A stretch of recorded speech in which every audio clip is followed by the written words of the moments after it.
சுவிசேஷத்தினுடைய மகிமையான ஒளி என்னவாம்? சுவிசேஷத்தினுடைய மகிமையான ஒளி எங்களுடைய கண்களில, மனக்கண்களில, இல்ல இந்த மனசுல பிரகாசிக்காதபடிக்கு, மனசுல பிரகாசிக்காதபடிக்கு பிரபஞ்சத்தின் தேவன் வந்து என்ன செய்யறானா? குருடாக்க. சோ இப்ப எப்படி ஒரு மனுஷனுக்கு, அல்லது எப்படி ஒரு உலகத்துக்கு வெளிச்சம் தேவையோ, ஒளி இல்லாம நாம் ஒன்றுமே செய்ய முடியாது. அந்த ஒளிதான் இன்றைக்கு நாம சகலதையும் பார்க்கிறோம், சகலதையும் செய்யக்கூடியதா இருக்கிறது. ஒளி இல்லைன்னா இருள்ல நாம ஒன்றுமே செய்ய முடியாது. அதனாலதான் இருள்ல நாம் என்ன செய்யறோம்? தூங்குகிறோம்.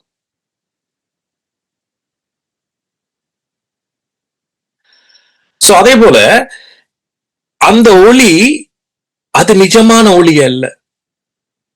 அதை நீங்க நல்லா புரிஞ்சு. உலகத்துல இருக்கிறவர்களுக்கு அது நிஜமான ஒளி. ஆனா எனக்கு உங்களுக்கு தான் தெரியணும், இந்த ஒளிய அவர் காண்பிச்சதே இதெல்லாம் நிஜம். இதை விட நிஜமான ஒளி அது என்னவாம்? சுவிசேஷத்தினுடைய மகிமை. ஆமே 2 கொரிந்தியர் 4 வாட்சி பாத்தீங்கன்னா சுவிசேஷத்தினுடைய மகிமை. சோ நாம் எல்லாரும் சொல்றோம் இயேசுதான் ஒளி, கடவுள் தான் ஒளி என்று. அந்த ஒளி எப்படி வீசுது?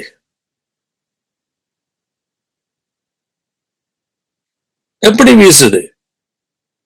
ஒருவருடைய வாழ்க்கை பிரகாசமாகணும், ஒருவருடைய வாழ்க்கை பிரகாசமாகணும், ஒருவருடைய குடும்பம் பிரகாசமாகணும் என்று சொன்னா ஒளி வீசணும்டா, அது கிறிஸ்து ஒளியா இருக்கிறாருண்டா, அது எப்படி, அந்த மகிமை எப்படி நமக்குள்ள பிரகாசிக்குது, எப்படி இருள்ல இருந்து அது போக்கஸ் பண்ணுது, எப்படி எங்களோட வாழ்க்கைக்கு அது போக்கஸ் பண்ணுது என்று சொன்னா சுவிசேஷம் தான். அதுதான் அவருடைய மகிமை.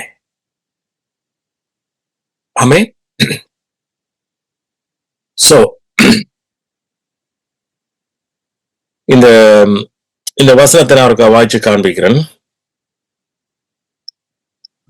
இந்த வசனத்திற்கு அடுத்து 2 கொரிந்தியர் 4. நான் அப்போதிலிருந்து இருக்கிறேன். சீவாட போன்ல இருக்கா, நான் சீவா மியூட் எடுக்கல, அங்கால ஒரு இடத்துல இருந்துட்டா. சரி சரி சரி, நோ ப்ராப்ளம். தேடி எடுத்து எங்கிட்ட கொஞ்சம் மகனுக்கு கொஞ்சம் சமயம் கணக்கு பாஸ்டர். Right right. அதனால கூட இருக்கேன்னு தெரியல, இப்ப தேடி எடுத்துச்சேன். சரி pastor, no problem no problem. கேட்டுக்கோனா இது எங்களோட மகள்ல போன்ல இருந்து. Okay pastor. சோ எத்தனை பேர் சொல்றீங்க பாசப்போல் இந்த 2 கொரிந்தியர் 4 ஒருக்கா வாசிக்கலுமா பிளீஸ்? எனக்கு கொஞ்சம் ஸ்டக் ஆகி நிக்குது. 6வது வசனமான சுவிசேஷத்தின் மகிமையான ஒளி. இருளில் இருந்து வெளிச்சத்தை பிரகாசிக்க சொன்ன தேவன் இயேசு கிறிஸ்துவின் முகத்தில் உள்ள தமது மகிமையின் அறிவாகிய ஒளியை தோன்ற பண்ணும் பொருட்டாக எங்கள் இருதயங்களிலே பிரகாசித்தார். இந்த மகத்துவமுள்ள வல்லமை எங்களால் உண்டாயிராமல் தேவனால் உண்டாயிருக்கிறது என்று விளங்கும்படிக்கு இந்த பொக்கிஷத்தை மண்பாண்டங்களில் பெற்றிருக்கிறோம். ஆமென். திரும்ப வாசிங்க, அதுக்கு மேல் வசனத்தை வாசிங்க, 4ல இருந்து வாசிங்க. தேவனுடைய சாயலாய் இருக்கிற கிறிஸ்துவினுடைய ஆமென், அவருடைய சாயல் அல்லது தேவனே தான். That's it. அதுல வேற கடவுள் தான், வேற ஒன்றுமே அல்ல. இன்னைக்கு நாம சுவிசேஷத்தை கேட்கிறத ஸ்டாப் பண்றோமோ, கடவுளை ஸ்டாப் பண்றோம். எஸ், தேவனுடைய சாயலாய் இருக்கிற கிறிஸ்துவின் மகிமையான சுவிசேஷத்தின் ஒளி அவிசுவாசிகளாகிய அவர்களுக்கு பிரகாசமாயிராதபடிக்கு, அவிசுவாசிகளான அவர்களுக்கு பிரகாசமாயிராதபடிக்கு. இப்ப நாம எப்பவும் அவிசுவாசியா மாறலாம்.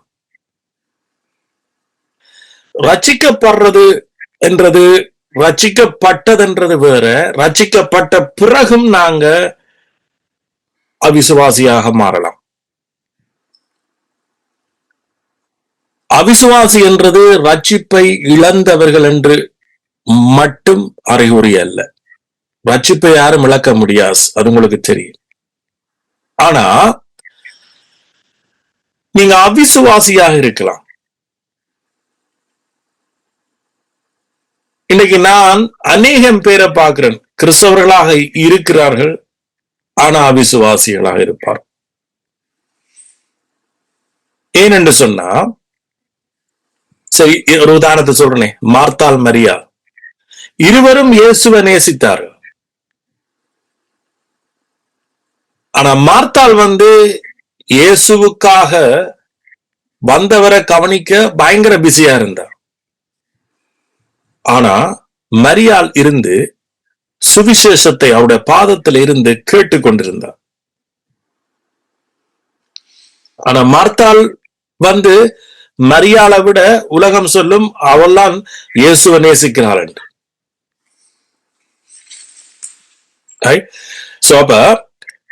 இப்ப சுவிசேஷத்தை நாம எப்ப நற்செய்தியை, நாம எப்ப கிருபையின் நற்செய்தி எப்ப நாம எங்கட வாழ்க்கையில ஸ்டாப் பண்றோமோ, என்னவாம், ஒளி பிரகாசிக்காதாம். ஆமீன். சோ அதத்தான் இந்த அதிகாரத்துல சொல்லப்படுது. திரும்ப வாசிங்க.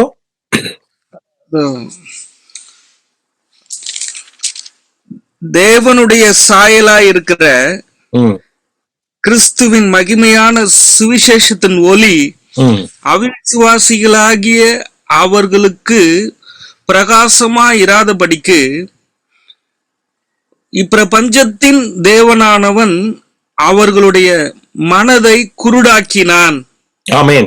இப்ப யார் இந்த காரியத்தை செய்யறதுண்டா? இப்பிரபஞ்சத்தின் கடவுள்கள். இந்த பிரபஞ்சத்தில் இருக்கிறதான முறைமைகள், உலகத்தில் இருக்கிறதான வழிமுறைமைகள். இத பவுல் இன்னொரு உலக வழிபாடு. இன்னைக்கு நீங்க உலக வழிபாட்டு முறைமைகளுக்குனால நீங்க போய்க்க, சுவிசேஷம் உங்களுக்கு பிரகாசிக்காதபடிக்கு, அவருடைய சாயலா இருக்கிற இந்த சுவிசேஷம் உங்கள் முகத்துல பிரகாசிக்காதபடிக்கு அவன் கிரியை செய்து கொண்டே இருப்பான். ஆமேன். சோ அதனால நாம இனி வரும் காலங்களில ஜாக்கிரதையா இருக்கணும். ஏன் நான் சொல்றேன் இனி வரும் காலங்கள் என்று சொன்னா, இனி வரும் காலங்கள் உங்களுக்கு தெரியும், இது ப்ரொஃபஸி அல்ல, இது ஏற்கனவே பைபிள்ல சொல்லப்பட்டிருக்கு. என்னவாம், காலம் போக போக இருள் ஜாஸ்தி ஆகிக் கொண்டே போகும்.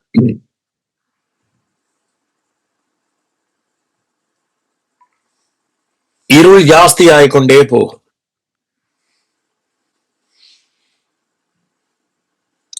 இருள் ஜாஸ்தி ஆகிக்க என்ன தேவை? வெளிச்சம் தேவை. அப்ப வடிவா, தெளிவா, கிளியரா, உங்களுக்கு கிறிஸ்டல் கிளியரா உங்களுக்கு தெரியும் ஆண்டவற்ற வெளிச்சம் என்ன என்றா அவருடைய சாயலா இருக்கிற மகிமையான சுவிசேஷம் தான். ஆமென். ஆண்டவரே எனக்கு ஒளியாயிரும் ஒளியாயிரும் ஒளியாயிரும் என்று சொல்லி கத்தி பிறண்டு எழும்புறதால ஒளி வீசாது.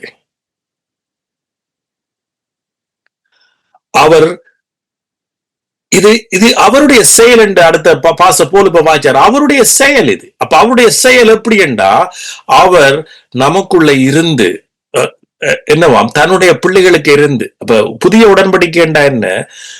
கிறிஸ்து நமக்குள்ள நம்மூடாக கிரிய செய்யறதுதான் புதிய உடன்படிக்கை. போன கிழமை எத்தனை பேர் இந்த செய்தியை திரும்பி திரும்பி கேட்டீங்களோ தெரியா? இயேசு கிறிஸ்து மனிதனாக வந்ததுக்கு காரணமே, மிக முக்கிய காரணமே, எங்கட பாவங்களை மன்னிச்சது உண்மை, எல்லாம் அவருக்கு வேற வழி இருக்கு. ஒரு வார்த்தை சொல்லி இருந்தா ஒரு நேரத்துல எல்லாரையும் மன்னிச்சிருக்கலாம். அவருக்கு எவ்வளவு வழி இருந்தும் ஏன் கடவுள் மனுஷனாக பிறக்கணும் என்று சொன்னா, அவர் இப்ப நமக்குள் வாசமாயிருக்கிறார். பரலோகத்தை விட்டு அவர் இப்ப இறங்கி வந்திருக்கிறார். பரலோகம் பூலோகம் என்னவாம் ஒன்றாய் கூட்டு சேர்க்கணும். சோ இப்ப நமக்குள்ள இருந்து நம்மூடாக அவருடைய ஒளிய என்ன செய்யறார்? பிரகாசிக்க பண்றார். சோ அதனாலதான் கிருபையை நாம் என்ன செய்யணும்? ஜனங்களுக்கு போதிக்கணும். கிருபையை சத்தியத்தின்படி போதிக்கிறோம்.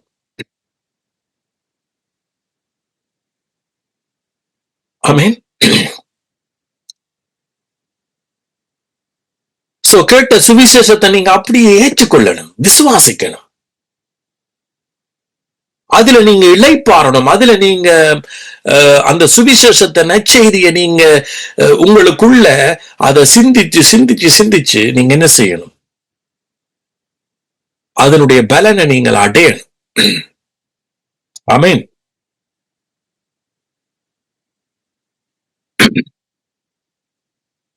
சோ நான் திரும்ப வாசிக்கிறேன். இப்ப எனக்கு ஓபன் ஆயிட்டுது. பாசபோல் வாச்சாதே நான் திரும்ப வாசிக்கிறேன்.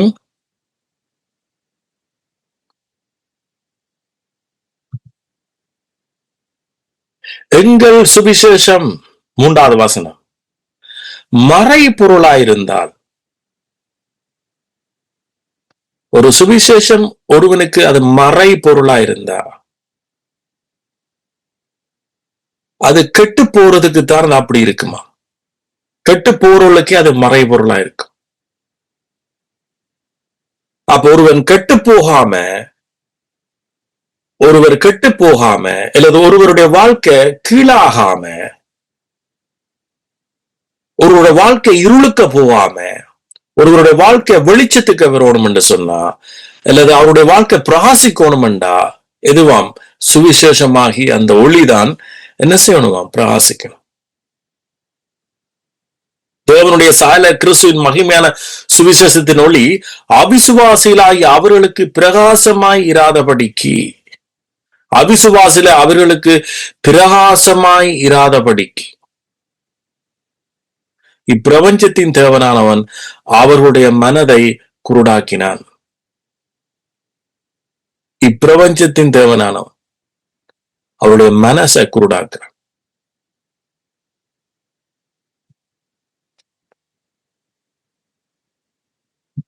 நாங்கள் எங்களையே பிரசங்கியாமல் கிறிஸ்து இயேசுவை கர்த்தரென்றும் எங்களையோ இயேசுவின் நிமித்தம் உங்கள் ஊழியக்காரனும் பிரசங்கிக்கிறோம்.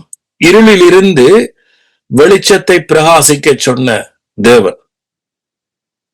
ஆமென். சோ இது எங்க இருந்து பேசுறார்? ஆதியாம் 1வது இருந்து. ஆதியில என்ன இருந்தது? இருள் இருந்தது. பூமி என்னவா இருந்ததாம்? ஒழுங்கின்மை, வெற்றிடம். ஒழுங்கின்மை, வெற்றிடம், இருள்.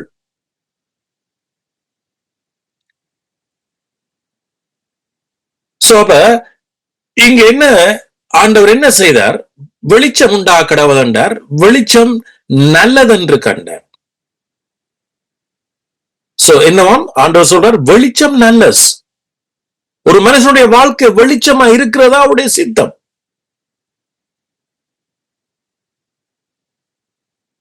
அவருடைய சித்தத்தை ஆதியாம் 1ஆம் அதிகாரத்திலே நாம பார்க்கலாம். இருள் அவருடைய சித்தம் அல்ல. வியாதி அவருடைய சித்தம் அல்ல. தரித்திரம் அவருடைய சித்தம் அல்ல. இருளின் அதிகாரம் அவருடைய சித்தம் அல்ல. பிசாசு, வெளிச்சத்திலே அல்ல. பிசாசங்க இருளின் அதிபதி என்றுதான் பைபிள் சொல்லுது.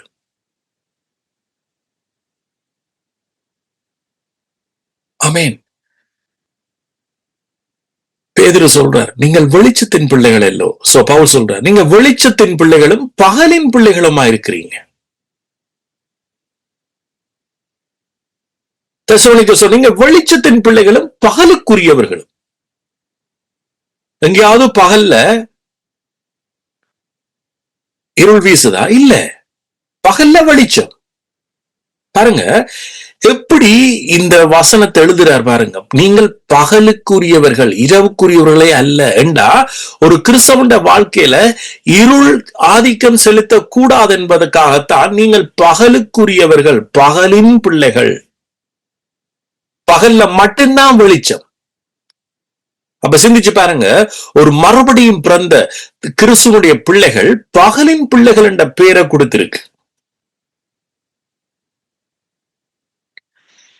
அப்ப ஆதியாமத்தில் அவர் வெளிச்சம் உண்டாக்கடவதென்றார், வெளிச்சம் உண்டாச்சு. இப்ப வெளிச்சம் நல்லதென்று கண்ட பிறகு வெளிச்சத்தையும் இருளையும் என்ன செய்தார்? இரண்டாக பிரித்தார். பைபிள்ல கூகுள்ல போய் அடிச்சு பாருங்க, சூரியனுக்கும் சந்திரனுக்கும் இடையிலான தூரத்தை 15,000 கோடி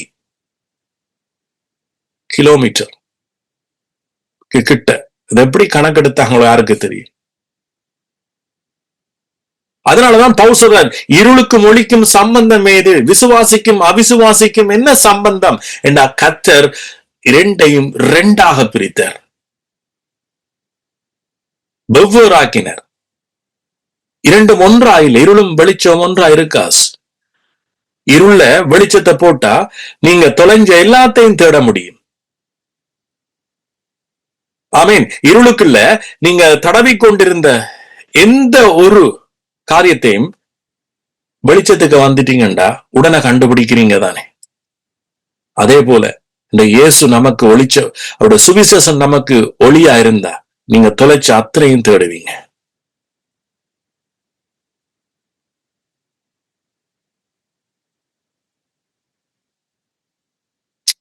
இதை விட வேற என்ன? அவர் நம்ம மறுபடி ஜெனிப்பிச்சு, அவர் நம்ம பகலின் பிள்ளையாக்கி நித்தமும் அங்கள்ல வெளிச்சத்தை பிரகாசிச்சு கொண்டே இருக்கிற. ஆனா பிரபஞ்சத்தின் தேவன் எங்கட மனசை என்ன செய்யறான்? குருடாக்குறான். அதுக்கு அவன் பல வழி வச்சிருக்கிறான்.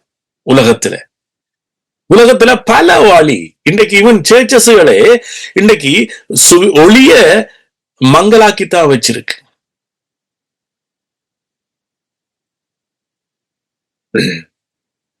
அதனாலதான் பைபிள் சொல்லுது, இருளுக்கும் ஒளிக்கும் சம்பந்தமே இல்லை. ஒளி வேற, இருள் வேற. ஒளி இருக்கிற இடம் வேற, இருள் இருக்கிற இடம் வேற. ஒளியின் பிள்ளைகள் வேற, இருளின் பிள்ளைகள் வேற. ஒளியின் அதிகாரம் வேற, இருளின் அதிகாரம் வேற.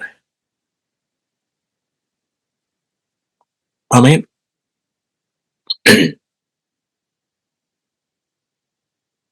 பாருங்க, இருளிலிருந்து வெளிச்சத்தை பிரகாசிக்க சொன்ன தேவன், இருளிலிருந்து வெளிச்சத்தை பிரகாசிக்க சொன்ன இயேசு கிறிஸ்துவின் முகத்தில் உள்ள மகிமையின் அறிவாகிய ஒளிய, மகிமையின் அறிவாகிய ஒளிய தோன்ற பண்ணும் பொருட்டாக எங்கள் இருதயங்களில் பிரகாசித்தார். இது இந்த மகத்துவம் உள்ள வல்லமை. இது அவருடைய வல்லமை. இப்ப நீங்க இணைச்சு பார்க்கலாம், ரோமர்ல பவுல் சொல்லுகிறார், சுவிசேஷம் தான் ரட்சிப்பினுடைய தேவனுடைய வல்லமை. சுவிசேஷம் தான் வல்லமை. ஆண்டவரே எனக்கு வல்லமையை தாரும், வல்லமையாயிருமண்டா. இங்க என்ன சொல்லப்படுது? சுவிசேஷம் தான் ரட்சிப்பினுடைய தேவ வல்லமை. இந்த மகத்துவம் உள்ள வல்லமை எங்களால் உண்டாயிராமல் தேவனால் உண்டாயிருக்கிறது என்று விளங்கும்படி இந்த பொக்கிஷத்தை மண்பாண்டங்களில் பெற்றுக் கொண்டிருக்கிறோம். இன்றைக்கு நானும் நீங்களும் மண்பாண்டங்களில தான் இந்த பொக்கிஷத்தை மகத்துவம் உள்ள வல்லமைய, தேவனுடைய வல்லமை என்னிடத்துல இருக்குதா? எப்படி இருக்குதுண்டா? தேவனுடைய சுவிசேஷத்தினூடாகத்தான் இருக்குது. இது என்னால உண்டாகல, உங்களால உண்டாகல, எவராலையும் உண்டாகல, அவர் மூலமாய் உண்டாயிருக்கு. அப்ப நான் தேவனுடைய வல்லமையை உங்களுக்குள்ள விடணும் என்று சொன்னா, சுவிசேஷத்தை பிரசங்கிக்கிறத விட வேற வழி இல்லை.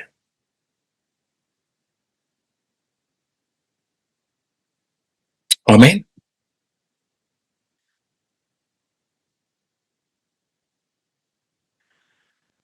ஓகே, நாங்க இப்ப வெளிப்படுத்தல் உங்களுக்கு ஞாபகம் இருக்கா? வெளிப்படுத்தல் 21, 22 நாங்க ஒரு போன கிழமைக்கு முதல் பார்த்தோம்.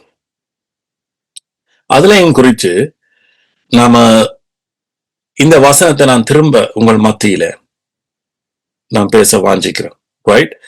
வெளிப்படுத்தல் 22 எடுப்போமா?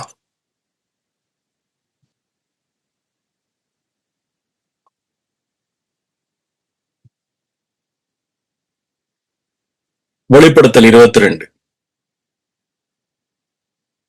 பின்பு முதலாவது வசனத்திலிருந்து வாசிக்கலாம். பின்பு பளிங்கை போல் தெளிவான ஜீவ தண்ணீருள்ள சுத்தமான நதி தேவனும் ஆட்டுக்குட்டியானவரும் இருக்கிற சிங்காசனத்திலிருந்து புறப்பட்டு வருகிறதை எனக்கு காண்பித்தார்.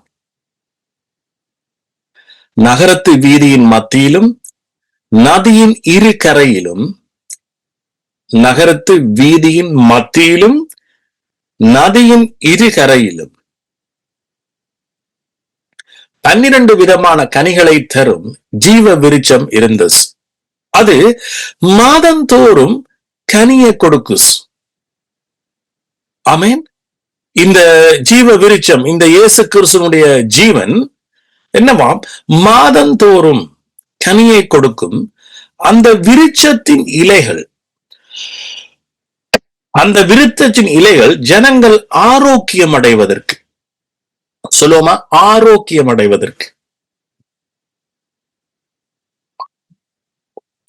ஏதுவானவைகள்.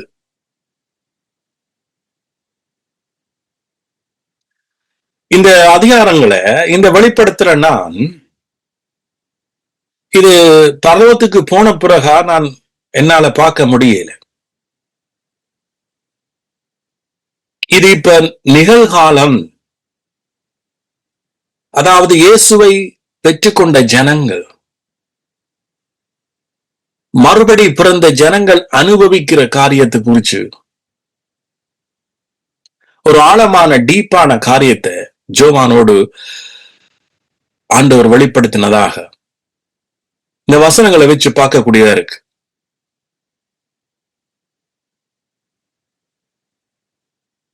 சோ அப்ப இயேசு கிறிஸ்துவினுடைய ஜீவனுக்குள்ள என்னவாம்? சாபம் இல்ல. There is no curse in your life. சொல்லுமா, ஒரு சாபம் இல்லை.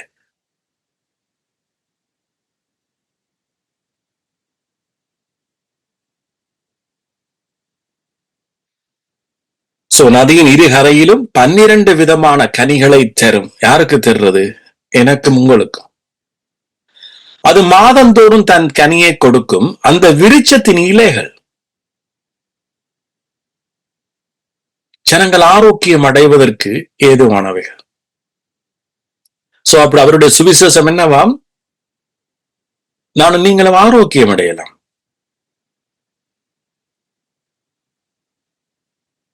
இனி ஒரு சாபமும் இராது. தேவனும் ஆட்டுக்குட்டியாக இருக்கிற சிங்காசனம் அதில் இருக்கும். ஆமென். சோ எத்தனை பேர் தெரியும்? இயேசு பிதாவின் வலது பார்சத்துல உட்கார்ந்து இருக்கிறார். அவரோட சேர்ந்து நாங்களும் உட்கார வச்சிருக்கிறோம். எபேசியர்ல சொல்லப்படுது. சோ அவருடைய ஊழியக்கார் அவரை சேவித்து அவருடைய சமூகத்தை தரிசிப்பார். இதை விட டீப்பான வசனத்தை நாம ஏற்கனவே இன்றைக்கு ஸ்டார்ட்ல பாஸ்டர் போலோட பார்த்தோம். என்னவாம்? நாம பரிசுத்த ஸ்தலத்தில் பிரவேசிப்பதற்கு, சொல்லுவோமா, பரிசுத்த ஸ்தலத்தில் பிரவேசிப்பதற்கு இயேசுவானவர் புதிதும் ஜீவனமான மார்க்கத்தை நமக்கு உண்டாக்கி இருக்கிறார். சோ இப்ப நாம எங்க இருக்கிறோம்? பரிசுத்த ஸ்தலத்தில்.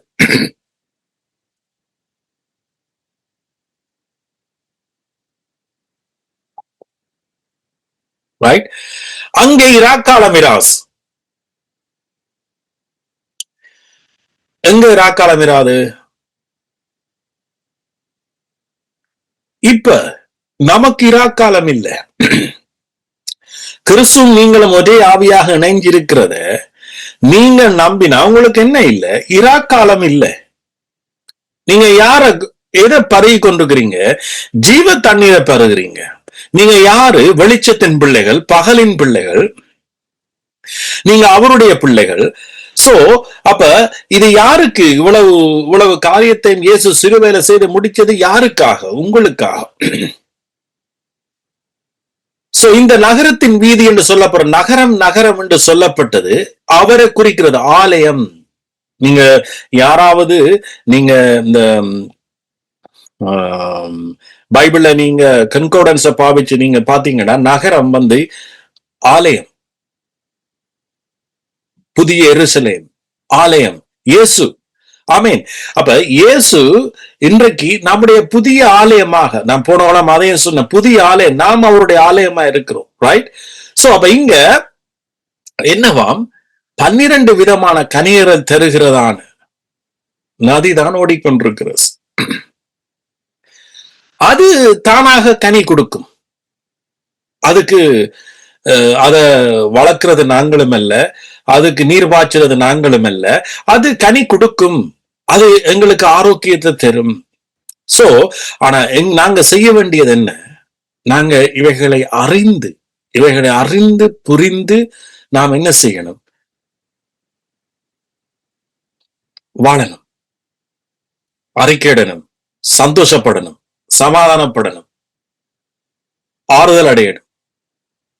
சோ அப்பதான் நாம பெற்றுக்கொண்டதுக்குரிய அடையாளம். ஒரு மனுஷன் ஒரு சத்தியத்தை பெற்றுக்கொண்ட அடையாளம் என்ன? சந்தோஷப்படுவான், ஆறுதல் அடைவான், சமாதானப்படுவான்.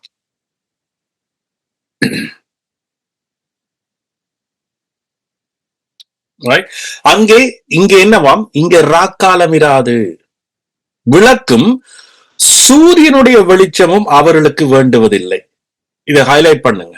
விளக்கும் சூரியனுடைய வெளிச்சம் அவர்களுக்கு வேண்டுவதில்லை. உலகத்தில் இருக்கிறார்கள் விளக்கும் சூரியனுடைய வெளிச்சத்தை தான் நம்பி இருப்பார். அது மட்டும்தான் அவர்களுக்கு வெளிச்சம் என்று தெரியும்.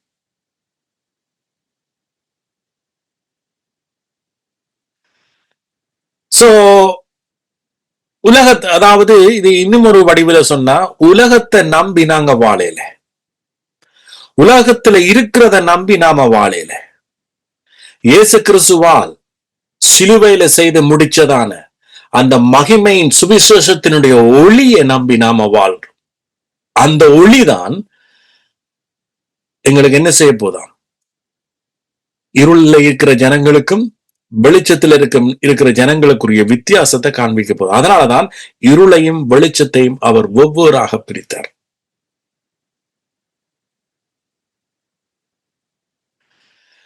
தேவனாகிய கர்த்தரே அவர்கள் மேல் பிரகாசிப்பார். ஆமென். அவர்தான் வெளிச்சம். ஆனா அதே நேரம் அவர்தான் பிரகாசிக்க போறார்.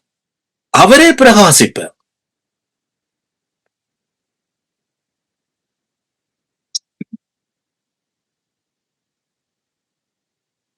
எத்தனை பேருக்கு நான் சொல்றது புரியுது? இதுதான் ஒரு ஒரு ஒரு நித்திய ஜீவனை அல்லது இயேசுவ அல்லது புதிய உடன்படிக்கைய அல்லது மறுபடி பிறந்தவனுடைய பாக்கியம்.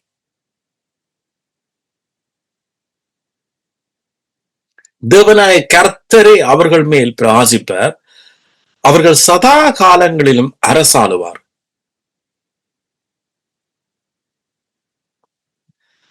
எத்தனை பேர் இதெல்லாம் இந்த வெளிப்படுத்தல நாங்க நினைக்கிறோம் இது பெரிய ரகசியம். இதெல்லாம் ஏற்கனவே முதல் புத்தகங்கள் எழுதியாச்சு.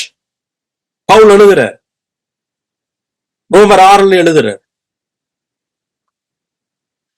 கிருபையின் பரிபூரணத்தையும் நீதியாகிய ஈவின் பரிபூரணத்தையும் பெறுகிறவர்கள் இயேசு கிறிஸ்து என்னும் ஒருவரால் ஜீவனை அடைந்து ஆளுவார்கள், அரசாளுவார்கள் என்பது அதிக நிச்சயமாமே.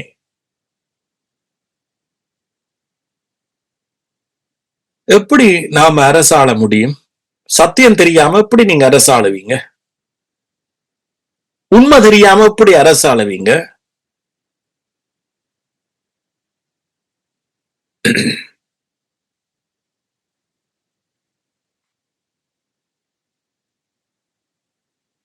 உண்மை தெரியாம அரசாள முடியாது. பாருங்க, இன்றைக்கு எந்த பெரிய ஒரு சத்தியத்தை இன்னைக்கு உலகம் மதம் புதைச்சு வச்சிருக்கு பாருங்க.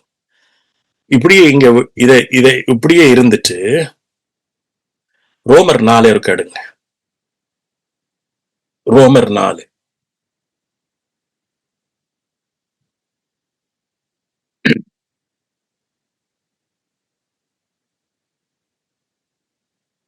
ரோமர் 4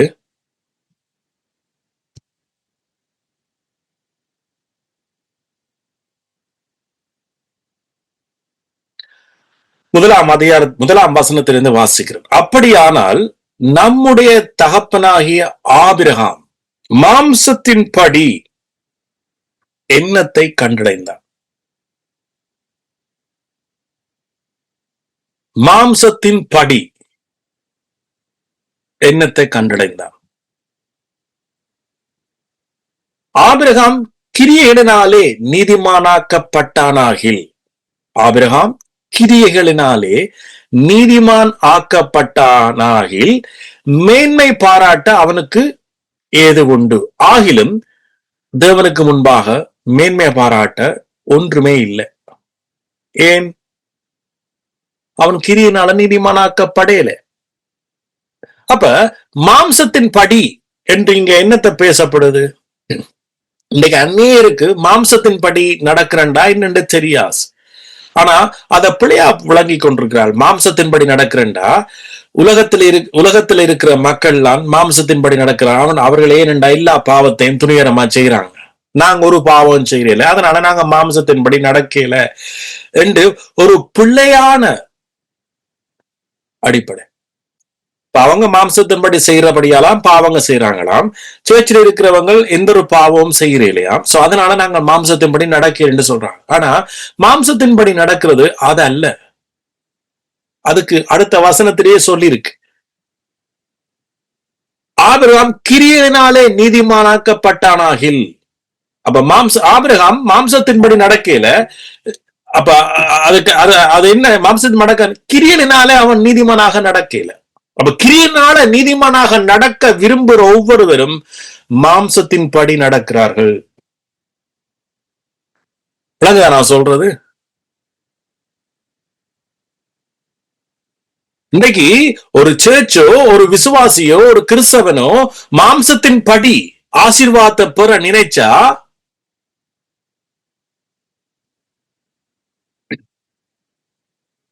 தேவனுடைய வழி அல்ல.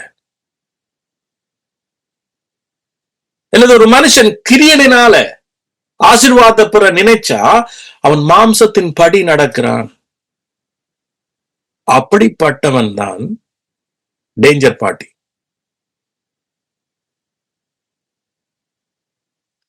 சோ இதுதான் எங்களுடைய ஆசீர்வாதத்தை முன்னே கொள்ளையடிச்சு வச்சிருந்த. உங்களுக்கு தெரியுமோ தெரியாதோ, நான் இப்ப உங்களுக்கு தைரியமா சொல்றேன். ரைட்? அப்படியே சொல்லுவோம். அடுத்த வசனத்தை போவோம். வேத வாக்கியம் என்ன சொல்லுகிறது? ஆபிரகாம் தேவனை விசுவாசித்தான், அது அவனுக்கு நீதியானப்பட்டது. அப்ப இன்னைக்கு இங்கதான் அநேகர் சறுக்கிறோம். நாங்க ஆபிரகாம் தேவனை விசுவாசித்தான். அப்ப எல்லாரும் சொல்லுவோம், நானும் விசுவாசிக்கிறேன், நானும் விசுவாசிக்கிறேன். தேவன் விசுவாசிக்கிறேன்டா என்ன?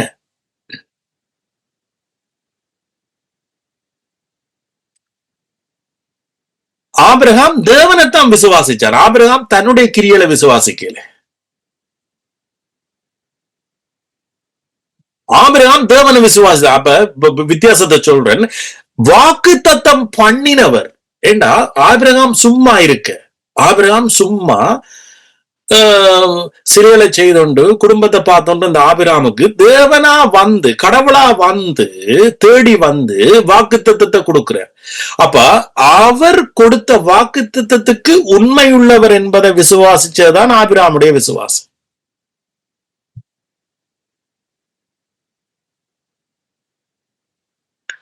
ஆபிரகாம் விசுவாசிச்சு தான் செய்த கிரியலினால நீதிமானாக்கப்படல, ஆபிரகாம் தேவனை விசுவாசித்தான். ஆபிரகாம் அந்த வாக்குத்தத்தத்தை விசுவாசிச்ச படியால தான் பிறகு தன்னுடைய மகனை பலியிட கொண்டு போனஸ். ஏனென்றா அவர் மரித்தாலும் பிழைப்பார் என்கின்ற நம்பிக்கை அவனுக்குள்ள இருந்தது.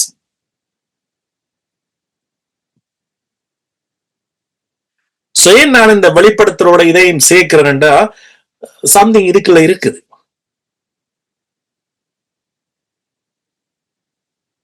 இப்ப எத்தனை பேருக்கு விசுவாசம் என்னென்று விளங்குது? விசுவாசம் என்றது நீங்க கஷ்டப்பட்டு நீங்க ஏதோ உங்களிடத்துல இருந்தெல்லாம் எடுத்து கொடுத்து அல்லது உங்களிடத்துல இருந்து கடவுளுக்காக செய்து அதல்ல விசுவாசம். விசுவாசம் கடவுளிடத்துல எந்த ஒரு பாரமும் எந்த ஒரு வேதனையும் எந்த ஒரு கஷ்டமும் அவரிடத்துல இல்லை.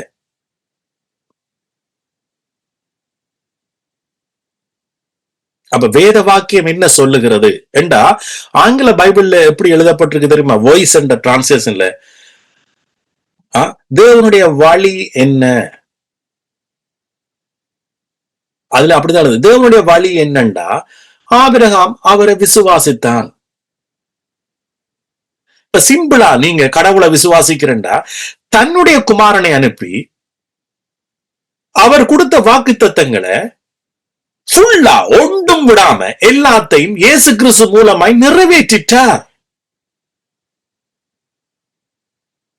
நான் இன்றைக்கு தேவனை விசுவாசிக்கிறேன். இதை விட நிறைவேற்றத்துக்கு நான் எதுவும் செய்யக்கூடாது.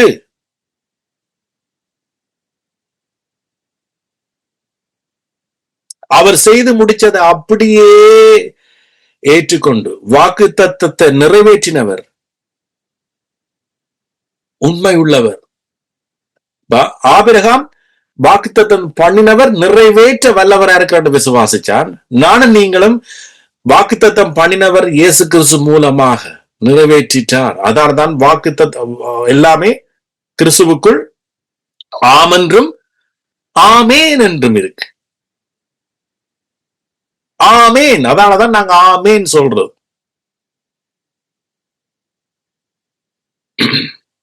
சும்மா எல்லாத்துக்கும் பிரசங்கிக்க ஆமேன் ஆமேன் நீங்க பைபிள வாசிக்க ரெவலேஷன் உங்களுக்குள்ள விரைக்க, வெளிப்பாடு விரைக்க ஆமேன். இது உண்மை. இது இயேசு கிறிஸ்துனுடைய மகிமையான சுவிசேஷத்தினுடைய ஒளி. ஆமேன். இதுதான் என்னுடைய வாழ்க்கைக்கு பிரயோஜனம். ஒளி இல்லையென்றா ஒரு மனுஷனுக்கு வாழ்க்கை இல்லை. ரைட்? ஒளி இல்லையண்டா விட்டமின் டி இல்ல. ஒளி இல்லையண்டா நம்மால பார்க்க முடியாது. ஒளி இல்லையண்டா பகலே இல்லை. சோ ஒளி இல்லையண்டா மனுஷனுடைய கிரியைகளும் இல்லை. சோ ஆகவே இதே போல இன்றைக்கு நம்முடைய வாழ்க்கைக்கு, நம்முடைய ஜீவனத்துக்கும் தேவ பக்திக்கும் வாழ்க்கைக்கு அவருடைய சுவிசேஷம் ஒளிதான் எங்களோட வாழ்க்கை என்ன செய்யுது? ஆசீர்வதி. பாருங்க, தேவனுடைய வழி என்ன? ஆபிரகாம் தேவனை விசுவாசித்தான். அடுத்த வசனம், கிரியை செய்கிறவனுக்கு வருகிற கூலி கிருபை என்று எண்ணப்படாமல் கடன் என்று எண்ணப்படும். கிரியை செய்கிறவனுக்கு வர்றது என்ன? கூலி.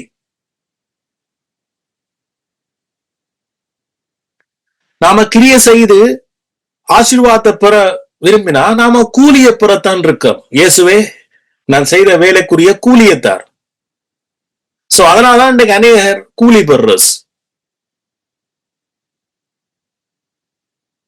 நோ, கிரியை செய்யறவனுக்கு வர்றது கூலி. அதுக்கு கிருபை அல்ல, அதுக்கு கடன். ஆனா ஒருவன் கிரியை செய்யாமல், சொல்லுமா, கிரியை செய்யாமல் பாவியை நீதிமானாக்கிறவிடத்தில் விசுவாசம் வைக்கிறவனா இருந்தா, யார? பாவிய நீதிமானாக்கிறவனத்தில் விசுவாசம் வைக்கிறவனா, அவனுடைய விசுவாசமே அவனுக்கு நீதியாக எண்ணப்படும்.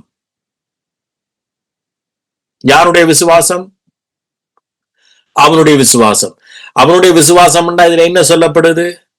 அது யாருடைய விசுவாசம்? ஆபிரகாம் விசுவாசித்தான், அது நீதி. அப்ப ஆபிரகாமுடைய விசுவாசம் எங்க, எதுல சார்ந்திருந்தது? தேவனுடைய விசுவாசத்துல, கடவுளுடைய விசுவாசத்துல. என்னுடைய விசுவாசம் கடவுளுடைய விசுவாசத்துல சார்ந்திருந்தா, என்னுடைய விசுவாசம் எனக்கு பாரமோ, என்னுடைய விசுவாசம் எனக்கு ஒரு கஷ்டமோ, என்னுடைய விசுவாசம் என்னுடைய கிரியையிலோ தங்கி இருக்காது.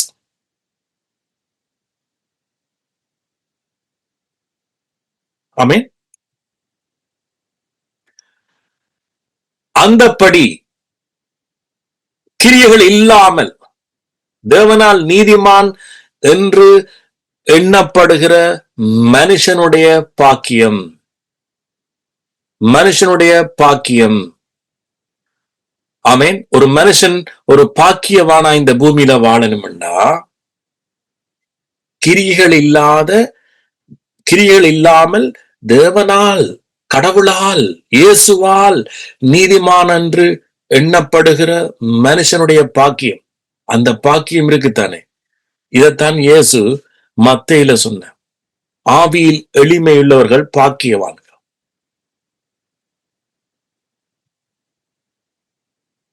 ஆவியில் எளிமையுள்ளவர்கள், poor in the spirit. Right? யார் இந்த ஆவியில் எளிமை உள்ளவர்? ஆவியில பெருமை உள்ளவர்களும் இருக்கிறார். அவர்கள் தான் கிரியைகளால நீதிமானாக்கப்படுறார், முயற்சிக்கிறார். ஆனா நாம என்ன செய்யறோம்? ஆவியில எளிமை உள்ளவர்கள். நோ, நியாயப்பிரமாணம் நாம என்ன செய்யுது? கொல்லுது. நியாயப்பிரமாணத்தின் மூலமாக யாரும் நீதிமானாக முடியாது. நியாயப்பிரமாணத்தை நிறைவேற்ற வல்லவர் ஒரே ஒருவர், அவர் இயேசு கிறிஸ்து. அவர் நிறைவேற்றி அத என்ன செய்திருக்கிறாராம்? முடிவுக்கு கொண்டு வந்திருக்கிறார். காரணம், அது நம்ம பாவத்தையும் ஆக்கினை தீர்ப்பையும் அதிகரிச்சு கொண்டிருந்தது. சோ அதனாலதான் மத்தேயு 5 இயேசு சொன்னார், நான் நியாயப்பிரமாணத்தை அழிக்க வரையில நிறைவேற்ற வந்தேன். ஆஃப்கோர்ஸ் இயேசு கிறிஸ்து அதை நிறைவேற்றின படியாலதான் நியாயப்பிரமாணம் முடிவுக்கு வந்தது.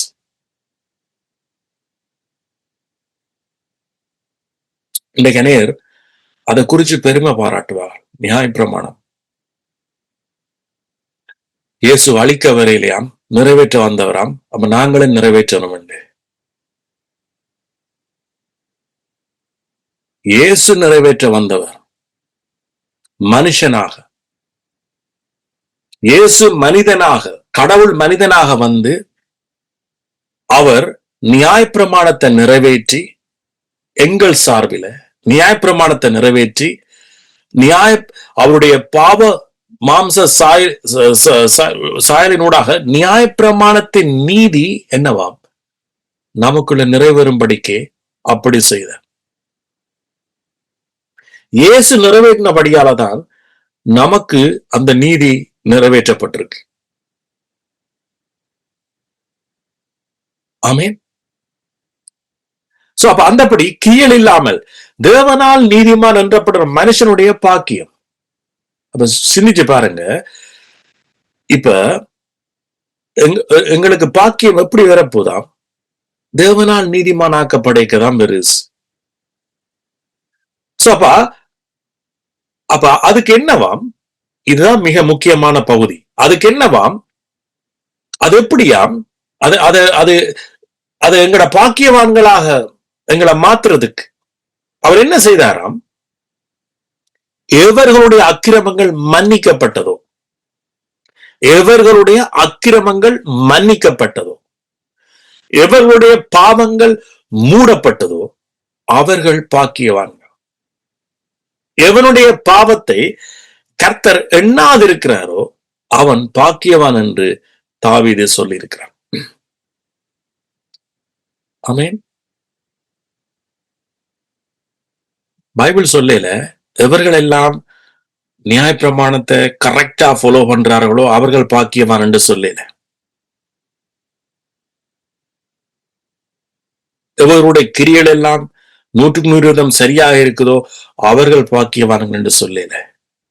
அதுக்கு எதிர்மறையா, ஒப்போசிட்டா இன்றைக்கு உலகத்துல இருக்கிற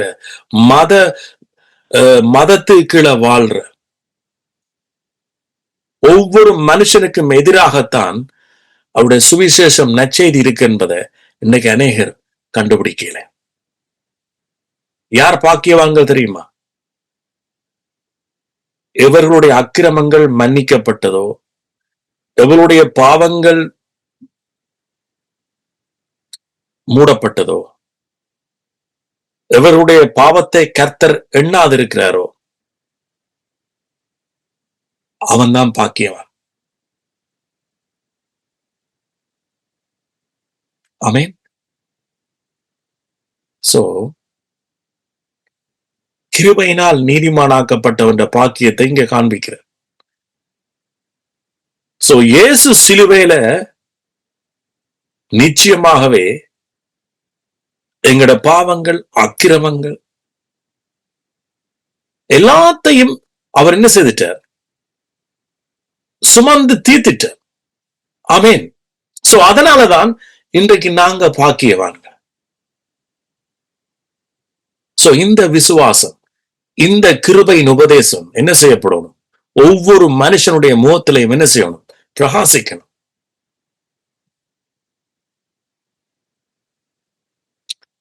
சோ இதைத்தான் ஆபிரகாம் அன்றைக்கு நம்பினஸ். சோ இதனாலதான் ஆபிரகாம் நீதிமான். சோ அப்ப நானும் நீங்களும் இன்றைக்கு இந்த சத்தியத்தில இருந்து வெளியில போயிடவே கூடாது. ஆமென். இதுதான் உண்மை, இதான் கர்த்தருடைய வழி. உங்கள் வழி என் வழி அல்ல, என் வழி உங்கள் வழி அல்ல. சோ அவருடைய வழியை நாம புரிஞ்சிட்டா, ஆமென், எங்களோட வாழ்க்கை கிறிஸ்துவனுடைய வாழ்க்கை தான். ஆமென். அவருடைய ஆசீர்வாதம் தான். பாருங்க, எவருடைய அக்கிரமங்கள் மன்னிக்கப்பட்டதோ, பாருங்க, நான் கிருபையினால மன்னிக்கப்பட்டபடியாத்தான் நாம் பாக்கியவான். நியாயப்பிரமாணத்தின் படி வாழ்ந்ததால நாம் பாக்கியவான் அல்ல.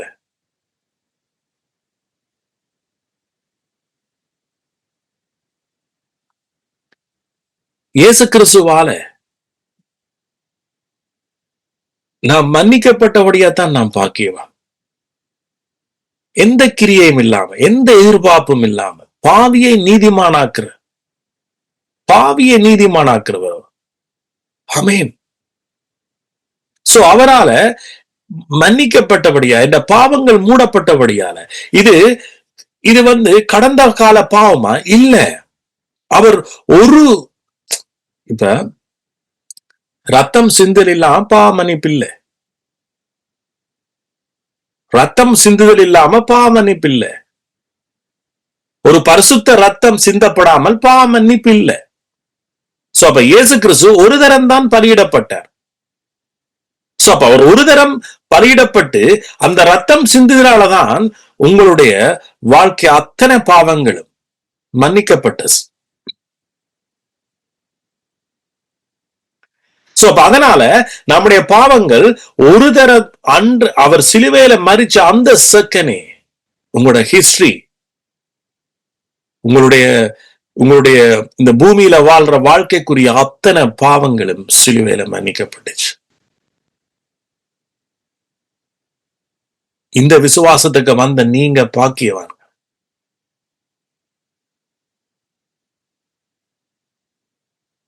ஆவியில் எளிமையுள்ளவர்கள் பாக்கியவான்கள்.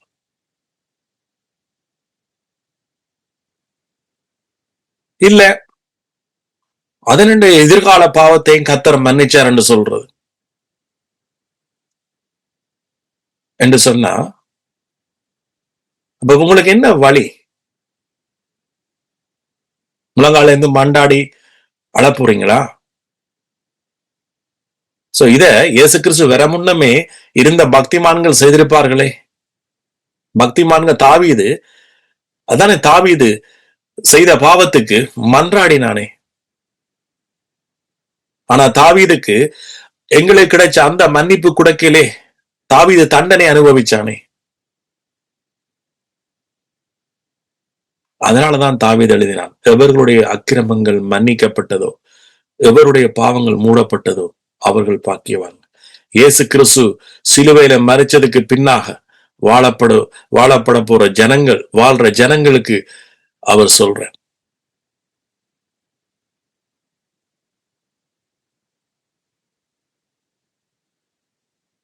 சிலர் நீங்க நினைக்கக்கூடும்,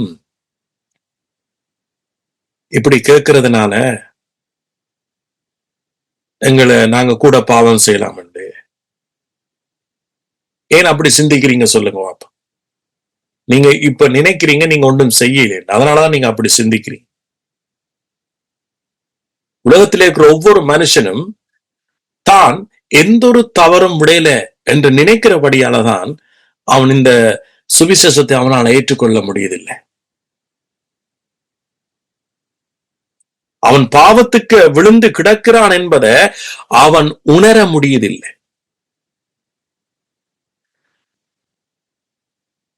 இன்னொரு வடிவில் நான் சொல்றேன்.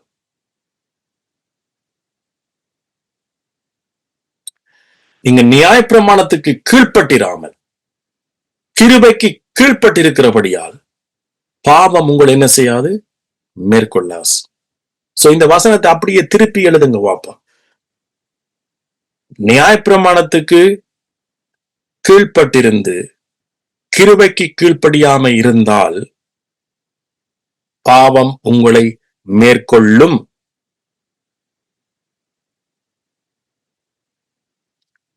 இல்லாட்டிங்க நான் கிருபைக்கு கீழ்ப்படியல, அப்படி இருந்தாலும் ஆட்டோமேட்டிக்காவே பாவம் உங்களை என்ன செய்யலாம், மேற்கொள்ளு.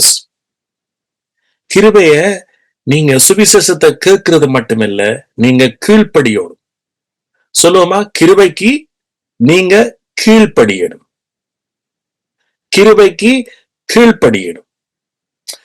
நான் கிருபைய சுவிசேஷம் நான் கேட்டுக்கொண்டுதான் இருக்கேன்.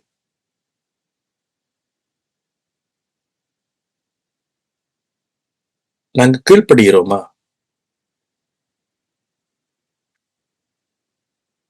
முன்னே நாங்க பாவத்துக்கு கீழ்ப்படைஞ்சோம், இப்ப அவருடைய நீதிக்கு கீழ்ப்படிய சொல்றேன்.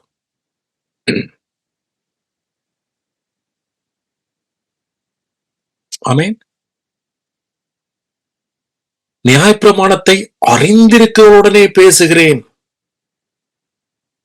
நியாயப்பிரமாணத்தை அறிந்திருக்கிற நியாயப்பிரமாணம் சொல்லுகிறதை நீங்கள் நன்றாக காது கொடுத்து கேட்கவில்லையா?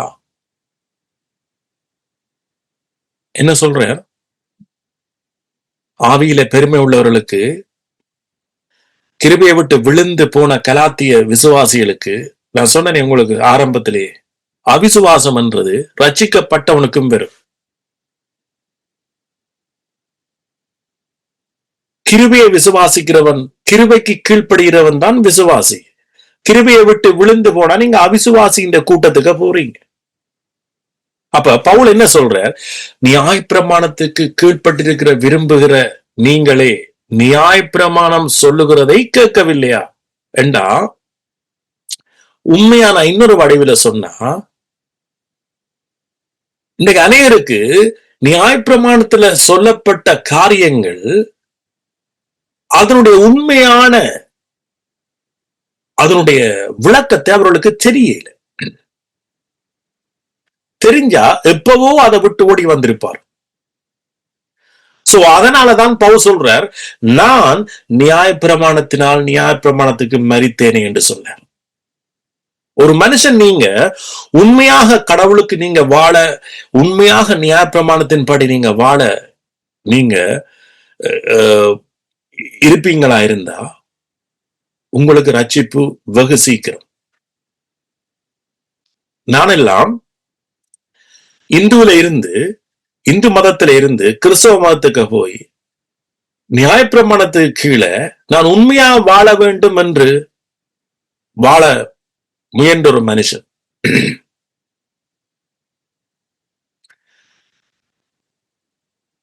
அந்த வைராக்கியத்தை கர்த்தர் பார்த்தார். ஆனா அதே நியாயப்பிரமாணம் தான் இந்த வாழ்க்கையில மீறுதலை கொண்டிருது.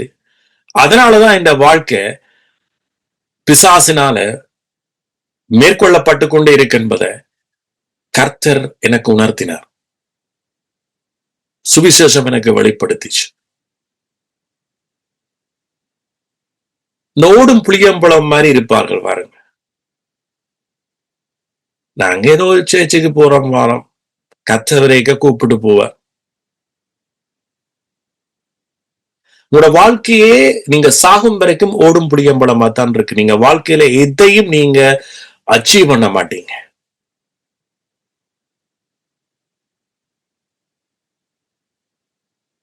உண்மையா ஆண்டவர்கிட்ட கிருபை எவ்வளவு தூரம், அவருடைய கிருபையின் கனவுகள் எவ்வளவு தூரம் இருக்கு தெரியுமா உங்களுக்கு? சோ அது எல்லாத்தையும் வச்சுத்தான் இயேசு சிலுவையில செய்து முடிச்சார் தெரியுமா? கிருபை என்றா ஏதோ நினைக்க கூடாது, நாம தப்பு செய்யலாம் அதுக்கு எங்களை வழிவகுக்கும் இல்ல. நீங்க ஆசீர்வதிக்க நீங்க எதுக்கெல்லாம் பொய் சொன்னீங்களோ அதுக்கெல்லாம் பொய் சொல்ல மாட்டீங்க. என்னோட ஆசீர்வாதம் உங்களுக்கு இருக்கே. எங்கெல்லாம் களவெடுக்கணும்ன்ற குணம் இருந்துச்சதோ நீங்க களவெடுக்க மாட்டீங்க. ஏன்? உங்களுக்கு போதுமானது இருக்கே. சோ அப்ப ஒரு மனுஷன் தரித்திரத்துக்கு இருக்கேக்கதான், அவன் நியாயப்பிரமாணத்துக்கு கீழே வாழ முயற்சிக்கிற பொழுதுதான் அவனால சட்டதிட்டங்களை கடைபிடிக்கலாம் இருக்கு.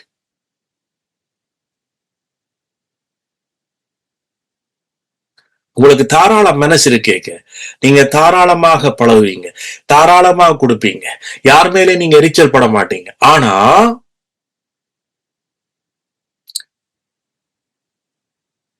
நீங்க குறைபடைக்கதான் பிரச்சனை ஆரம்பிக்குது. இத யாரும் உங்களுக்கு சொல்லித்தர மாட்டாங்க.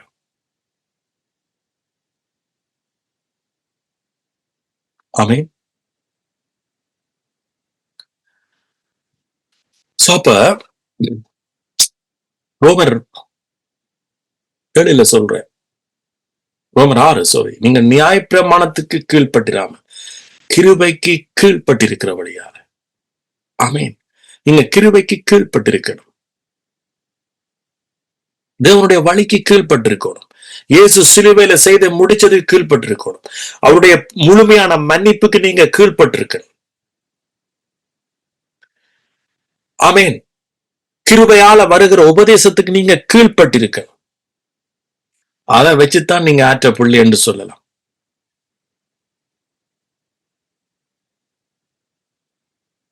ஆமென். பாருங்க, இது ஏன் இப்ப நான் விழாத்தை இந்த சப்ஜெக்டையும் எடுத்தேன்டா, இப்ப வெளிப்படுத்தலுக்கு போவோமா?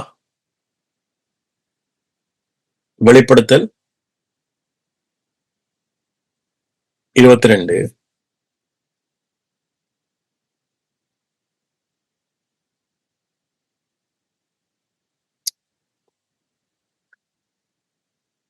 அங்கே இராக்காலம் இராது, அங்கே என்னவாம்? இராக்காலம் இராது, விளக்கும் சூரியனும் வெளிச்சமும் என்னவாம்? அவர்கள் மேல் இருக்கும்.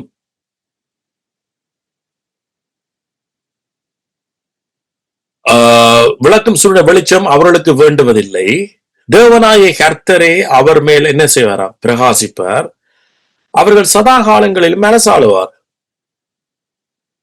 பின்பு அவர் என்னை நோக்கி, இந்த வசனங்கள் உண்மையும் சத்தியமானவைகள், சீக்கிரமாய் சம்பவிக்க வேண்டியவைகளை தம்முடைய ஊழியக்காரருக்கு காண்பிக்கும் பொருட்டு பரிசுத்த தீர்க்கதரிசிகளின் கர்த்தராகிய தேவனானவர் தம்முடைய தூதனை அனுப்பினார். இதோ சீக்கிரமாய் வருகிறேன், இந்த புத்தகத்தில் உள்ள தீர்க்க வசனங்களை கை கொள்ளுகிறவன் பாக்கியவான் என்ற. என்னவாம்? இந்த புத்தகத்தில் உள்ள தீர்க்கதரிசன வசனங்களை கை கொள்ளுகிறவன் பாக்கியவான்.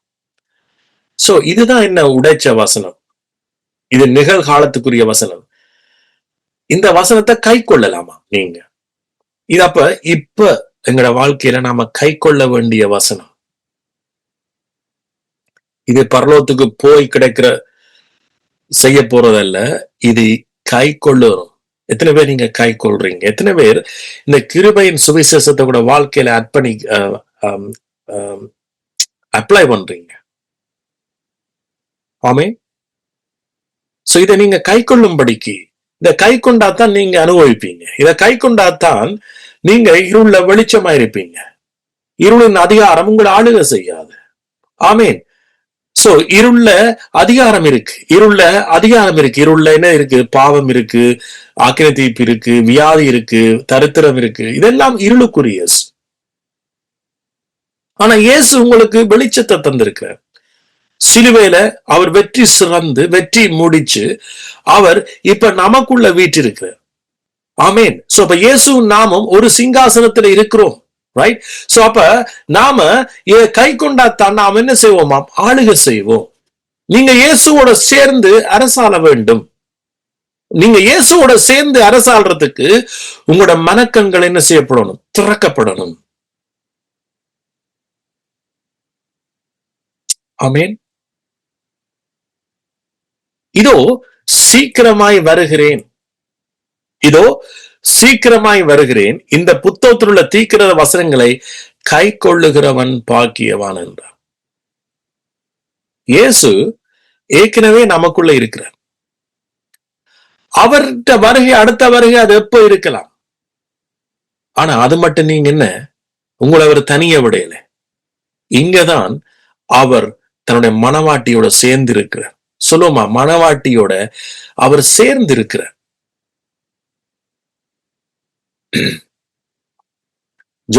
ஜோவானாகிய நானே இவைகளை கண்டும் கேட்டும் இருந்தேன். நான் கேட்டு கண்டபோது இவைகளை என்னை காண்பித்த தூதனை வணங்கும்படி அவன் பாதத்துல விழுந்தேன். யோவான் என்ன செய்யறார்? தூதனை வணங்கும்படி பாதத்துல விழ அவன் என்ன சொல்றான்? அதற்கு அவன், இப்படி செய்யாதபடிக்குப்பா, உன்னோடும் உன் சகோதரரோடும் தீர்க்கதரிசிகளோடும் இந்த புத்தகத்தின் வசங்களை கை கொள்ளுகிறவர்களோடும் கூட ஒரு ஊழியக்காரன், நானும் இதை கை கொள்ளுகிற ஜனங்களோட ஒரு ஊழியக்காரன். நீ என்ன செய்? தேவனை தொழுதுகொள்.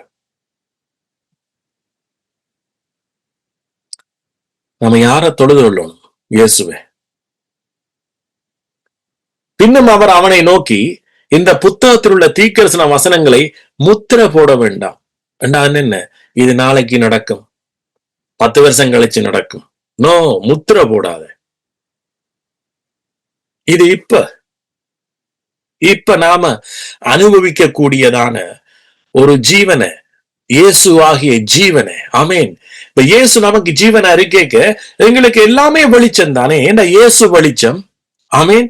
இயேசு வெளிச்சம் அவருடைய ஜீவன்ல இருந்துதானே மகிமையான சுவிசேஷத்தின் ஒளி எங்களுக்கு பிரகாசிக்குது. அப்ப பிரகாசிக்க அப்ப எங்களுக்கு இருள் வெளிச்சமாத்தானே மாறும். வியாதி என்ற இருள் வெளிச்சமாத்தானே மாறணும்.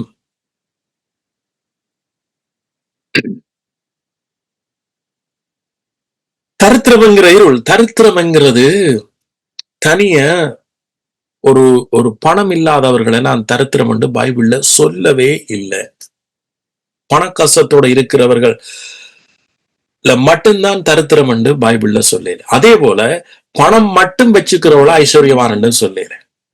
தரித்திரம் என்றது ஒட்டு மொத்தமான ஆதாம் ஊடாக ஒரு மனுஷனை ஆண்டு கொண்ட பல வடிவங்களை கொண்ட ஒரு காரியம். அந்த தரித்திரத்துல வியாதி இருக்கலாம், வறுமை இருக்கலாம், ஆமேன், பற்றாக்குறை இருக்கலாம். சோ இது ஒட்டுமொத்தமான காரியங்களை சேர்த்துத்தான் தரித்திரம். அதே போல ஐஸ்வர்யம் என்றது தனிய பணம் இல்லை. ஐஸ்வர்யம் என்றது நம்முடைய ஆரோக்கியம் எல்லாம் உள்ளடக்கப்பட்டது. இது நான் ஐஸ்வர்யத்தை குறித்து நான் உங்களுக்கு முன்னமே சொல்லியிருக்கேன்.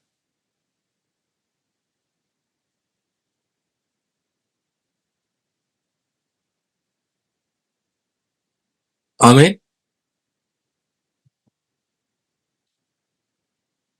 சோ அப்ப நீங்க இந்த வாழ்க்கைக்கு நீங்க வந்துட்டீங்க.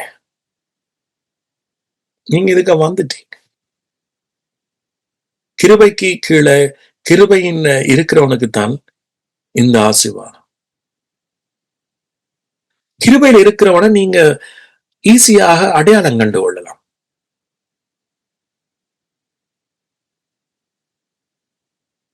ஆமேன். கிருபையில் இருக்கிறவங்களை நீங்க ஈஸியா அடையாளம் காணலாம். இப்ப நான் என்ன செய்வேன்? அடையாளம் காணுவேன். அதுக்காக நாம அவர்களை என்ன செய்யலாது? உதாசீனப்படுத்த இயலாது. ஒருவரை நாம என்ன செய்யலாது? உதாசீனப்படுத்த இயலாது. கிருபையை இப்படியான உபதேசங்களை, சத்தியங்களை நீங்க எல்லாரும் எடுத்த வீச்சத்திலையும் நாங்க புரிய. ஆனால் அந்த ஆர்வம் உங்களுக்குள்ள இருக்கணும், அந்த வாஞ்சை இருக்கணும், அந்த தாகம் இருக்கணும். ஆமேன். அப்ப தேவனால பிறந்தவனுக்கு, கிருபையால் பிறந்தவனுக்கு அந்த தாகம் இருக்கு. இதை வச்சுதான் நீங்க கண்டுபிடிக்கலாம். இது ஒரே ஒரு அடையாளம் தான். ஏன்னா இப்ப எங்கட வித்தில இருந்து பிறந்த எங்கட பிள்ளைகளுக்கு தான் எங்கட அம்மா அப்பாவனுடைய அவர்கள் பிள்ளைகளுக்கு தான் அம்மா அப்பாவனுடைய தாகம் இருக்கு. அவர்களுக்கு வேற ஆக்கள் இடத்துல இருந்து அம்மா அப்பாண்ட தாகம் வராது. அதே போல தேவனால் பிறந்தவனுக்கு உண்மையாக இப்ப நிக்கதேமு ஒரு போதகர், யோவான் 3ஆம் அதிகாரம் நினைக்கிறேன். நிக்கதேமு ஒரு போதகர். அவன் போதகராய் இருக்கிறபடியால அவன் தேவன ராஜ்யத்தை காண முடியாது. அப்ப இயேசு சொன்னார், தேவனால் பிறந்தவன் மட்டும்தான் அந்த தாகம் இருக்கும் என்று சொல்ற.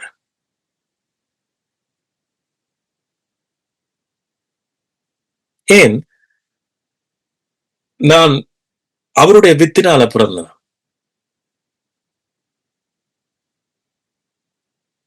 ஆமேன். சோ இப்படி பிறந்தவன் நெத்தியிலேயாம் என்னவாம் அங்க இந்த இதுலயும் சொல்லப்பட்டிருக்கு.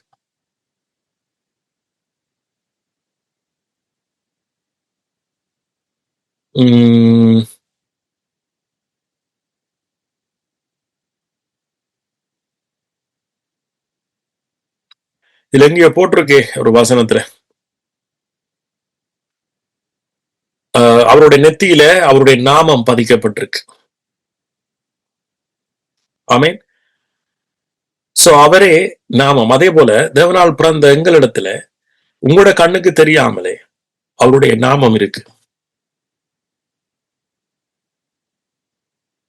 ஆமேன்.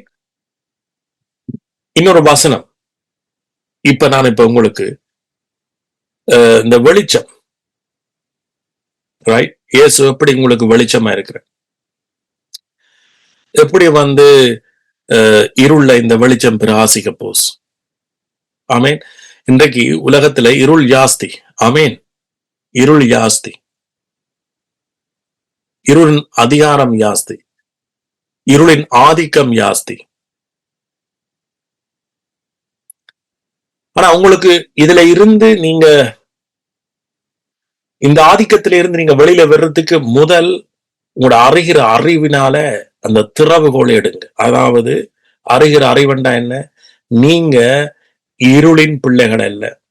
சொல்லுமா, கிருபையினால் விசுவாசத்தை கொண்டு மீட்கப்பட்ட உங்களுக்கு இயேசு கிறிஸ்து சிலுவையில செய்து முடிச்சதுனால நீங்க ரட்சிக்கப்பட்டிருக்கிறீங்க.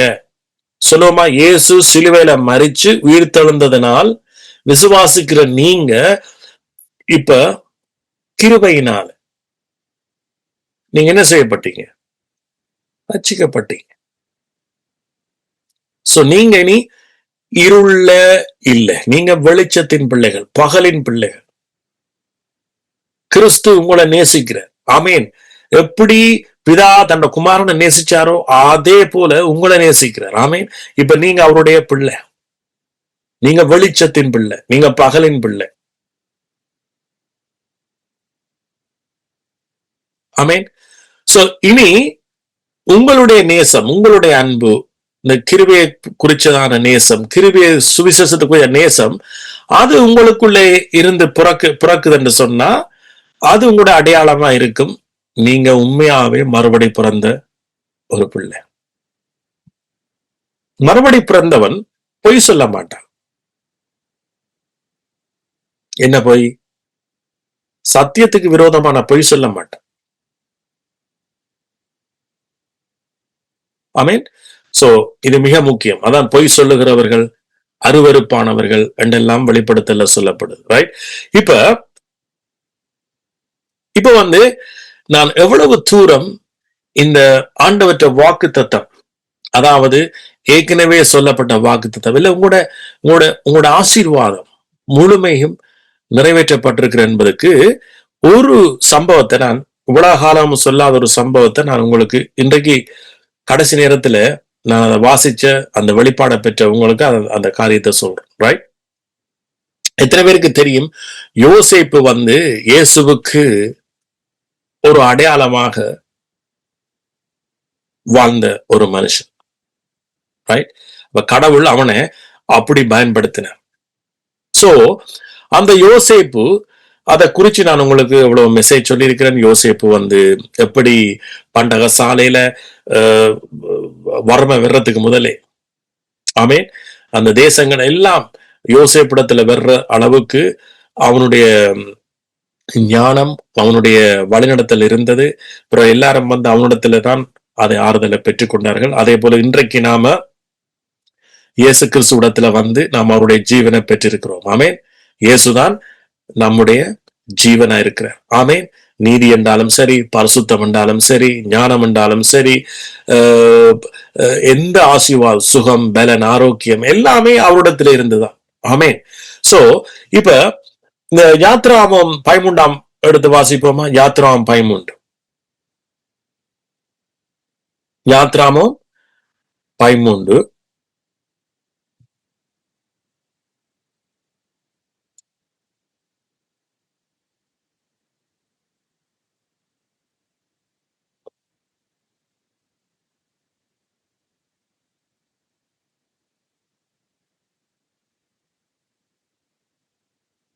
ரைட்.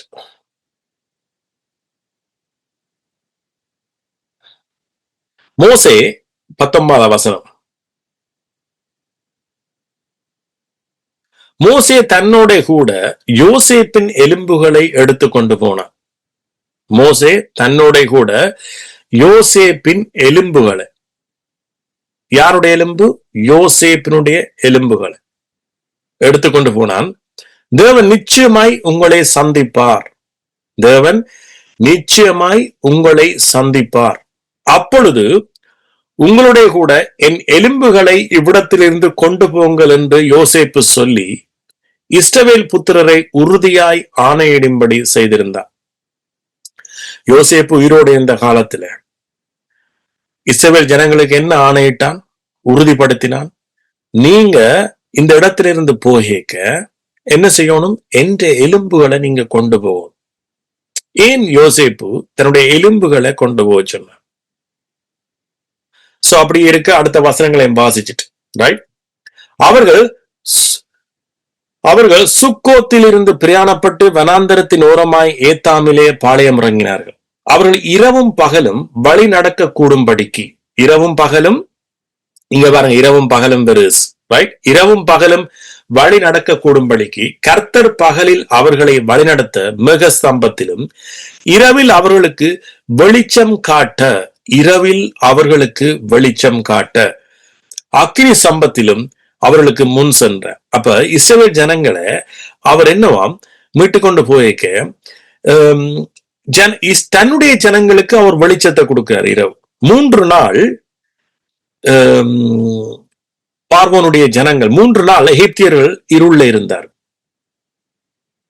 எத்தனை நாள்? 3 நாள் எகிப்தியர்களுக்கு இருள். ஆனா தேவனுடைய ஜனங்கள், கிருபையினால் மீட்டு கொண்ட ஜனங்களுக்கு வெளிச்சம். Super natural power.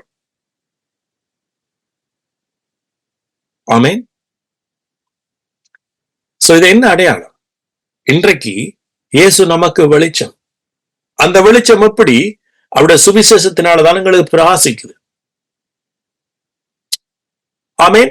அப்ப அவருடைய பிள்ளைகள் எங்களுக்கு எப்பவும் அவருடைய வெளிச்சம் இருந்துட்டே இருக்கு. ஆமேன்.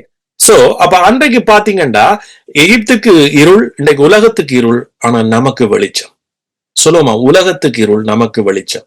அப்ப நமக்கு அவருடைய வெளிச்சத்துல, அவருடைய ஞானத்துல எங்களுக்கு இதை எப்படி செய்யணும்?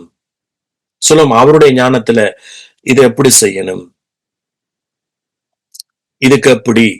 இன்னைக்கு நீங்க நினைக்க கூடாது சுகமண்டா ஆண்டவர் இந்த வழியால மட்டும்தான் கொண்டு வருவாரு. அவருக்கு பல வழி இருக்கு. நாம லிமிட் பண்ணக்கூடாது. ஆண்டவர் இந்த வழியெல்லாம் சுகத்தை தருவார், இந்த பாச ஜெபிச்சு தான் சுகம் பெறும். நோ, பல வழி. சில வேளை உங்களோட சாப்பாட்டு முறைமைகளே அவர் மாற்றுவார், தெரியுமா?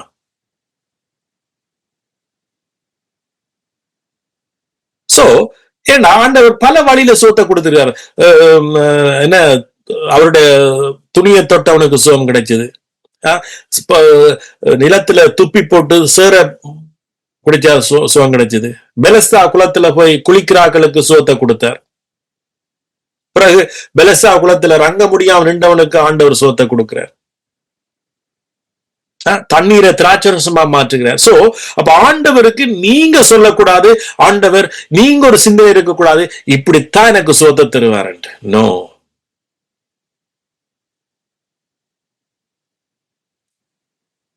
அவர் உங்களுக்கு வெளிச்சம். ஆமீன். மறந்துறாங்க, அவர் உங்களுக்கு வெளிச்சம். உலகம் கொடுக்கிற வெளிச்சம் இல்லை, அது சம்திங் டிஃபரெண்ட். ஆமீன். சோ எப்பவும் நீங்க ஃபோக்கஸ் ஆன் ஜீசஸ். அவரிடத்துல நீங்க ஃபோக்கஸா இருங்க, அவரிடத்துல நீங்க சிந்தையா இருங்க, அவரிடத்துல நீங்க எப்பவும் உறவு கொள்ளுங்க, ஜெபம் பண்ணுங்க. புதிய உடன்படிக்கையின் ஜெபத்தினால அவர்களோட தொடர்பா இருங்க. அவர் உங்களுக்கு வெளிச்சம். ஆமீன். சோ அப்ப இப்ப மோசே, இப்ப இங்க இதுதான் முக்கியமா சொல்ல போறோம். மோசே இந்த எலும்ப கொண்டு போவாச்சு. யோசேப்புடைய எலும்பு. அப்ப யோசேப்புடைய எலும்ப கொண்டு போனதுக்குனுடைய அர்த்தம் என்ன? ஏன் யோசேப்புடைய எலும்ப இவர்கள் கொண்டு போகணும்? ஏன் யோசேப்பு கூட அத உறுதியாக ஆணையாக சொன்னான், என்று எலும்ப கொண்டு போங்க. எத்தனை பேருக்கு தெரியும் இயேசு கிறிஸ்துவின் எலும்புகள் முறிக்கப்படவில்லை? இயேசுவின் எலும்புகள் முறிக்கப்படவில்லை என்று யோவான் சொல்லுகிறார். ஆமீன். யோசேப்பு இயேசுவுக்கு அடையாளமாக, ரைட்? யோசேப்பின் எலும்பு முறிக்கப்படல. அந்த எலும்பு இயேசு கிறிஸ்துவின் எலும்புக்கு அடையாளமாகவும் சொல்லப்பட்டிருக்கு. மொத்தத்துல எலும்பு என்று சொன்னா ஒரு மனுஷனுடைய சொல்லுவாங்க பேக் போன் என்று சொல்லுவார். இன்றைக்கு நம்முடைய வாழ்க்கையில நம்மளுக்கு எலும்பு இல்லை என்று சொன்னா நாங்க வாழ முடியுமா? சோ அதே போல இயேசு, அதாவது யோசேப்பு சொன்னான், இந்த எலும்பை கொண்டு போங்க, உங்களை அவர் ஆணையிட்ட தேசத்துக்கு கொண்டு வருவார் என்றதுக்கு அடையாளம். அதே போல இயேசு கிறிஸ்துவின் எலும்பு ஒன்றும் முறிக்கப்படல. சோ அவர் சொன்ன வாக்குத்தத்தங்கள் ஒன்றும் அவமா போகல. சகல வாக்குத்தத்தங்களும் சிலுவையில ஆமென்றும் ஆமீன் என்று இருக்கு. ரைட்? எப்படி யோசேப்பு தன்னை துரத்தி விட்ட சகோதரங்களுக்காகவும் தன்னை துரத்தி விட்ட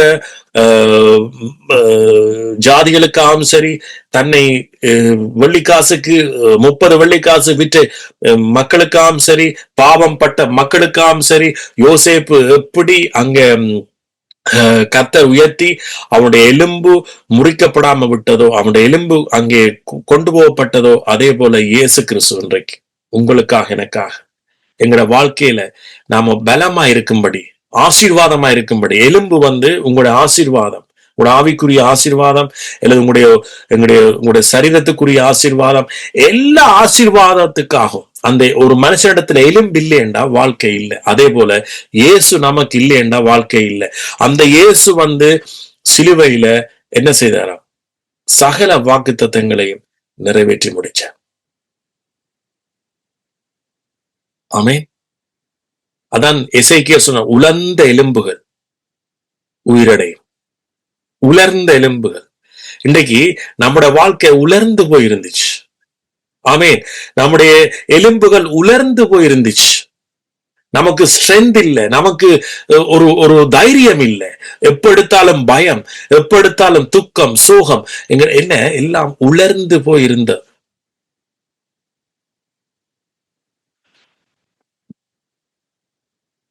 இயேசு என்னவாம்? அவர் சகலத்தை சிலுவையில நிறைவேற்றினார். சகலத்தை. அவர் எலும்புகளா நம்முடைய வாழ்க்கையை பார்த்து, அதனாலதான் அவற்றை எலும்பில ஒன்றையும் தொட விடையில, அவர் முறிக்க விடையில. அதாவது அவர் கொடுத்த வாக்குத்தத்தங்கள் பாருங்க, யோசேப்பு சொன்ன இந்த எலும்பை கொண்டு போங்க, கர்த்தர் உங்களுக்கு சொன்னதை செய்வார். ஆமேன். அதே போல எத்தனை பேர் சொல்றீங்க, கர்த்தர் சொன்னதை செய்துட்டார். ஆமேன். இயேசு சொன்னதை செய்துட்டார். என் வியாதியை சுகப்படுத்திட்டார். என் தரித்திரத்தை நீக்கிட்டார். ஆமேன். தரித்திரத்தை நீக்கிட்டார். எல்லாத்தையும் முடிச்சிட்டார். ஆமேன். இப்ப இந்த வாழ்க்கை உயிர் பெறுகிறது. உலர்ந்த எலும்புகள் உயிரடைகிறது. ஆமேன். சோ உலர்ந்த எலும்புகள் உயிரடை. அது எசேக்கியேலுக்கு சொன்ன தீர்க்க தரிசனம். இயேசு நம்ம மறுபடி உயிர்ப்பிப்பார்.